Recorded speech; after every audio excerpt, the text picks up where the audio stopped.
السلام علیکم۔ شیریں فرہاد ایک حقیقت یا فسانہ۔ ناظرین، ضلع آوران اور بیلا سے 3 سے 4 کلومیٹر جھاؤں کراس ایک FCC چوکی آتی ہے۔ یہاں سے آدھے گھنٹے سفر کے بعد کی سرحد اور پہاڑی لکپاس کے مقام پر واقع سڑک کے کنارے شیریں فرہاد مقبرہ موجود آوران اور رسبیلا کی سرحدوں کو ملانے والی لکپاس کے قریب واقع ہے۔ شیریں فرہاد کے داستان کے حوالے سے علاقے کے داستان گو قصہ بیان کرتے ہیں کہ شیریں لسبیلا ریاست کے ولی کی بیٹی تھی اور فرہاد ایک سنگ تراش تھا۔ ناظرین، فرہاد شیریں کے عشق میں اتنا گرفتار تھا کہ وہ کسی بھی قیمت پر شیریں کو حاصل کرنے کی اپنی انا پر قائم تھا، تو ریاست ولی نے اس کے ذمے ایک ناممکن ذمہ داری سونپی کہ اگر فرہاد پہاڑی لکپاس سے راستہ بنائے گا تو شیریں کی شادی اس کے ساتھ کرا دی جائے گی، جس پر فرہاد نے اسی لکپاس کو توڑنے کی حامی بھر لی اور دن رات اس پر کام کرتا رہا۔ جب کام اپنے اختتام کی جانب بڑھ رہا تھا تو ریاست بیلا کے ولی کو پریشانی لاحق ہو گئی کہ ایک بت تراش کو اپنی بیٹی کا رشتہ کیسے دے۔ وزراء اور امراء سے صلاح اور مشورے کے بعد ایک بوڑھی عورت کو نہایت ہی اہم مشن کے لیے فرہاد کے پاس روانہ کر دیا۔ بڑھیا نے وہاں پہنچ کر روتے ہوئے فرہاد کو یہ خبر سنا دی کہ شیریں اب اس دنیا میں نہیں رہی، جس پر فرہاد نے اپنے بیلچے سے اپنا کام تمام کیا، جبکہ شیریں نے وفا کا ثبوت دیتے ہوئے اسی مقام پر اپنی جان دے دی۔ جن کی جاسدین ابدی مقام پر اکٹھے ہی دفنا دیے گئے، جو آج بھی ایک ہی قبر کی شکل میں موجود ہیں۔ ناظرین، مقامی داستان گوؤں کی زبانی اس داستان کو سنیں تو اس میں حقیقت کے آثار بہت کم دکھائی دیتے ہیں اور ایسے لگتا ہے کہ کہانی کچھ اور ہے جسے شیریں فرہاد کی شکل دے دی گئی۔ دوسری جانب ایران ایک شاعر الیاس اور کلمی نام نظامی گنجوی، آذربائیجان کے شہر گنجا سے تعلق رکھنے والے اس شاعر نے 1141 کو جنم لیا اور 1209 کو اس دنیا سے رخصت ہوئے۔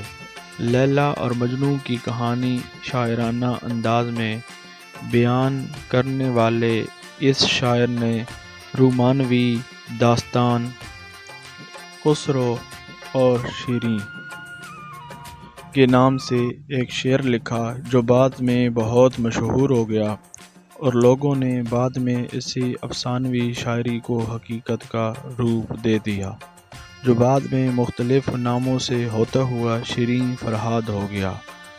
آج بھی آوران سے کراچی جانے والے مسافر جب اس مقام پر آتے ہیں تو کچھ کی زبان سے اسے شیراز فرہاد تو کچھ اسے شیریں فرہان کہا جاتا ہے۔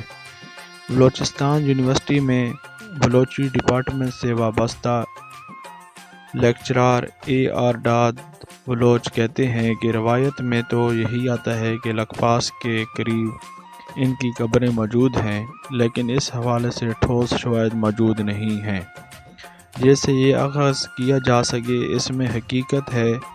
اس قسم کی رومانوی داستانیں پر ہر قوموں میں موجود ہیں۔ ان رومانوی داستانوں کو مختلف قوموں نے اپنی شاعری میں ان کا ذکر کیا ہے۔ ہر جگہ کہانی ایک جیسی ہے، فرق صرف جگہوں کا ہے۔ اس سے ظاہر ہوتا ہے کہ یہ داستانیں خیالی ہیں، لیکن ان کی تخلیق یونیورسل تھے، جن کو بنیاد بنا کر ہر قوم نے اسے اپنے لیے تشبیہ دی۔ اسی طرح کی 2 قبریں چکوال کی گاؤں نیلا میں موجود ہیں، ان کو بھی شیریں فرہاد کی قبریں بیان کیا جاتا ہے اور سالٹ رینج کو وہ مقام قرار دیا جاتا ہے جس جگہ فرہاد نے پہاڑ کھود کے راستہ نکالا، اور یہاں تک کہا جاتا ہے کہ اس نہر میں دودھ جاری ہو گیا۔ ایک یہ داستان یا دیگر داستانیں حقیقت سے زیادہ فسانہ لگتی ہیں، جس کی تاریخ دان اپنی تاریخ میں ذکر نہیں کرتے۔ یہ سسی پنو، لیلا مجنوں، شیریں فرہاد کچھ ایسی داستانیں ہیں جن میں حقیقت بہت کم جھلکتی ہے، اور اس سے اہم بات یہ ہے کہ ایران کے علاقے کردستان میں شیریں فرہاد کے نام سے ایک قبر واقع ہے جسے دیکھنے لوگ جاتے ہیں۔ اگر یہ واقعی ایک حقیقت ہوتی تو ان جگہوں کی بجائے ایک ہی جگہ ان کی قبریں ہوتی، یا ہو سکتا ہے یہ داستان حقیقت ہو، کیونکہ اس کی بڑی وجہ کہ گزشتہ زمانے میں بلوچوں کے پاس وسائل نہ تھے، اور نہ ہی ان کے پاس ایسے واقعات کو لکھ کر محفوظ کرنے اور انہیں آنے والی نسلوں تک پہنچانے والے ذرائع موجود تھے۔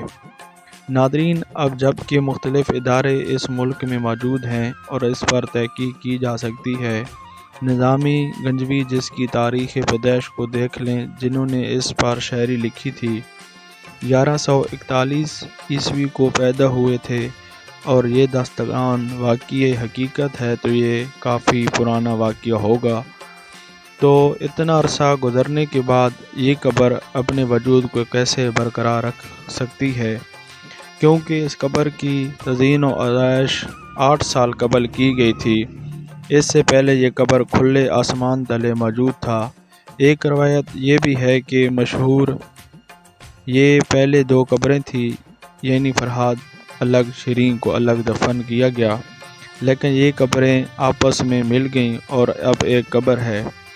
ناظرین، اب یہ داستانیں حقیقت ہیں یا فسانہ یہ معلوم نہیں، لیکن یہ معلوم ہے کہ یہ داستانیں نسل در نسل چلتی آ رہی ہیں۔ قصے کہانیوں میں، گیتوں میں ان کا ذکر رہتا ہے، اور ہم اسے مانتے ہیں اور سراہتے ہیں، کیونکہ میتھولوجی میں عقل اور دلیل نہیں ڈھونڈی جاتی، بس مانا جاتا ہے، لطف لیا جاتا ہے۔ میتھولوجی میں جو بھی اچھا ہے اسے اپنانا اور ماننا پڑتا ہے۔ حقیقت ڈھونڈنے میں وقت نہیں گنوایا جاتا۔ میتھولوجی میں وفا اہم ہے، عہد وفا دیکھا جاتا ہے، جنون دیکھا جا سکتا ہے۔ اس لیے یہ داستانیں لوگ داستانوں میں اپنی پختہ حقیقت رکھتی ہیں اور اپنے وجود کے ساتھ سامنے کھڑی ہوتی ہیں۔